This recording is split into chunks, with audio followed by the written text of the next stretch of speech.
From the infamous house in Amityville, New York, to the Gurdon Light floating above the railroad tracks in Arkansas, the United States is saturated with thousands of reportedly haunted locations. We tend to treat these sites as isolated novelties, spooky seasonal attractions engineered to sell tickets, or cheap sets for late-night paranormal television shows. Look at this map of America's haunted locations. The points don't appear randomly. They form highly specific, concentrated clusters. Watch this same data reorganize into a timeline. The peaks perfectly mirror our darkest eras, aligning precisely with mass illness, war, and systemic violence. If these reports were truly random, the timeline wouldn't match the tragedies so perfectly. Instead, we see a pattern. American ghost lore seems to thrive wherever the physical past remains unfinished. The earliest layer of American ghost lore is rooted in the violence and existential dread of early European colonization. The unsolved disappearance of the Roanoke Island colonists in the 16th century birthed survival-based myths that linger over the remaining settlements, feeding off the severe vulnerability of those early populations.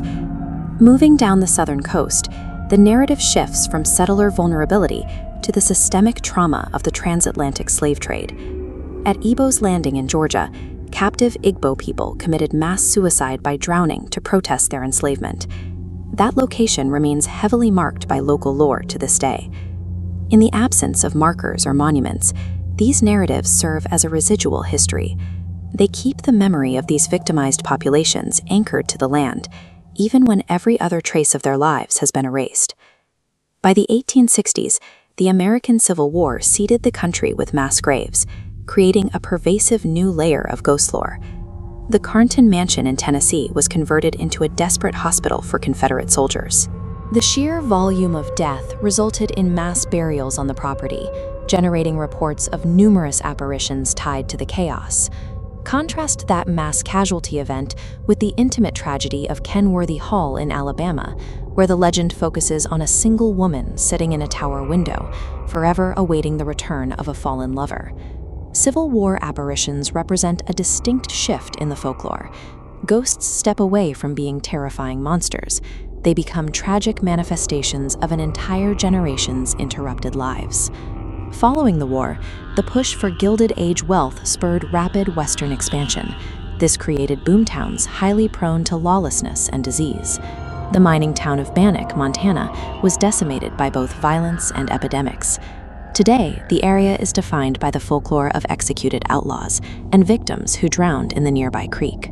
Back east, massive state-run institutions were built to quietly house the marginalized casualties of this rapid industrial progress. Early mental health care facilities created their own horrifying legacies. The Norwich State Hospital generated heavy lore stemming from the suffering of patients subjected to experimental lobotomies. At the Kings Park Psychiatric Center, the immense physical scale of the facility effectively trapped the laments of thousands of forgotten patients within its walls. The official records of the Gilded Age often focus on industrial output and institutional growth. These hauntings serve as a human reminder of the people who fell through the cracks of that progress, lingering long after the institutions themselves have closed. By the late 20th century, the geography of hauntings shifts away from sprawling battlefields and massive asylums, directly into the modern suburban home. The definitive catalyst for this was the mass murder of the DeFeo family inside this house at 112 Ocean Avenue in 1974.